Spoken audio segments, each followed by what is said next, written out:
मी IIT बॉम्बेमध्ये सध्या PhD करत आहे आणि मी नांदेड जिल्ह्यातला आहे, एका खेडेगावातला आहे। आज 8 मार्च सगळ्यांना जागतिक महिला दिनाच्या भरभरून शुभेच्छा। तर मला थोडंसं विद्यार्थ्यांना बोलावंसं वाटतंय। सर्वात प्रथम पद्मश्री डॉक्टर पोपटराव पवार त्यांच्या सगळ्या टीमला, ज्येष्ठ नागरिकांना सगळ्यांना नमस्कार करतो। आम्हाला ही संधी दिल्याबद्दल, तुमच्या गावामध्ये सगळ्या गोष्टी पाहण्याचा आमचा सगळ्यांचा जो काही संकल्प आहे तो आमचा पूर्ण होत आहे, त्याच्याबद्दल भरभरून थँक्यू। मित्रांनो, कुठल्याही गोष्टीचा भाऊ करून घेऊ नका। सगळ्यात महत्त्वाचं, IIT बॉम्बे संस्थेला लागण्यासाठी प्रचंड कष्ट करावे लागतात, प्रचंड अभ्यास करावा लागतो। सगळ्यात महत्त्वाचं तुम्हाला आहे, अभ्यासाशिवाय पर्याय नाही। आणि दुसरी महत्त्वाची कम्युनिकेशन स्किल्स। तुम्हाला मराठी, हिंदी, इंग्रजी, तुम्हाला जी भाषा आवडत असेल त्या भाषेवरती प्रभुत्व मिळवलं पाहिजे। अभ्यासाला अजिबात कमी पडलं नाही पाहिजे।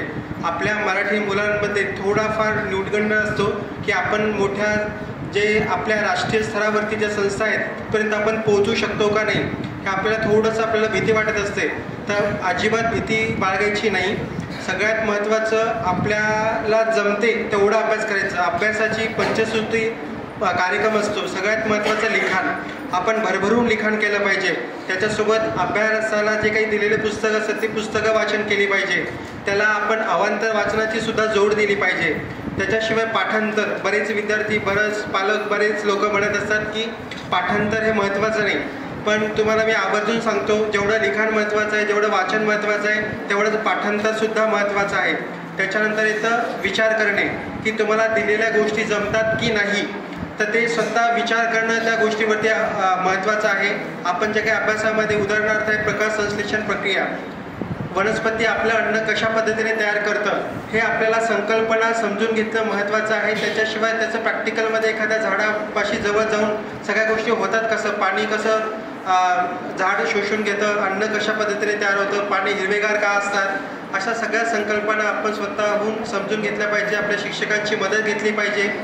त्याच्याशिवाय मनन केलं पाहिजे की आपण दररोज रात्री संध्याकाळी झोपताना अर्धा तास किंवा सकाळी उठल्यानंतर अर्धा तास, की आपण दिवसामध्ये काय काय केलं आहे त्याचं थोडंसं आत्मचिंतन केलं पाहिजे।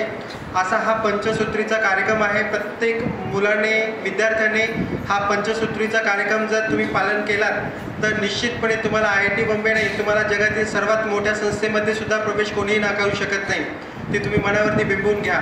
आपल्या समाजामध्ये जेवढे मुलं महत्त्वाचे तेवढ्या मुली महत्त्वाच्या आहेत। आपल्या समाजामध्ये सर्व धर्म समभाव, तसंच सर्व लिंग समभाव हा सुद्धा तेवढाच महत्त्वाचा अंग आहे।